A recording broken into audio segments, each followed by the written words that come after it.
हिमाचल में assistant staff nurse की तर्ज पर जूनियर ऑफिस असिस्टेंट लाइब्रेरी के 200 पदों को भरा जाएगा। ये जानकारी हिमाचल विधानसभा के मानसून सत्र के दौरान ऊना के विधायक सतपाल सत्ती के सवाल के जवाब में शिक्षा मंत्री रोहित ठाकुर ने मुहैया कराई है। जानकारी दी गई कि कैबिनेट द्वारा इस श्रेणी में 200 पदों को सीधी भर्ती से भरने की स्वीकृति प्रदान की गई है। इन पदों को स्वास्थ्य विभाग में सहायक स्टाफ नर्सों की भर्ती की तर्ज पर एक पृथक योजना के माध्यम से भरा जाएगा।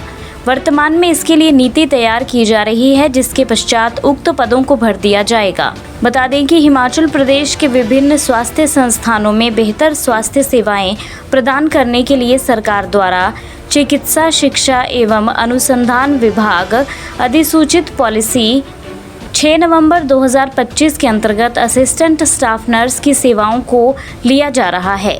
उनकी सेवा अवधि 5 वर्ष के लिए है। इस नीति के तहत तैनात सहायक स्टाफ नर्सों की सेवाओं को नियमित करने का प्रावधान नहीं है।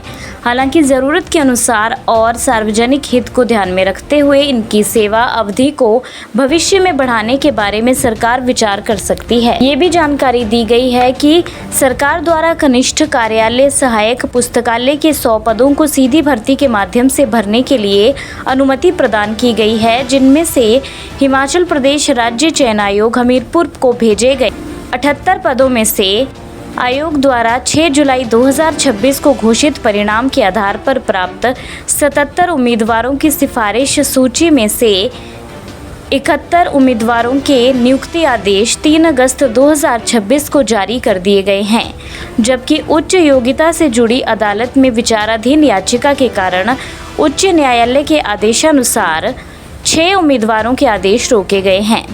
इसके अतिरिक्त भूतपूर्व सैनिक कोटे के 14 पद भर दिए गए हैं तथा शेष 1 पद पर प्रायोजित उम्मीदवार की सूचना मिलते ही कार्रवाई की जाएगी।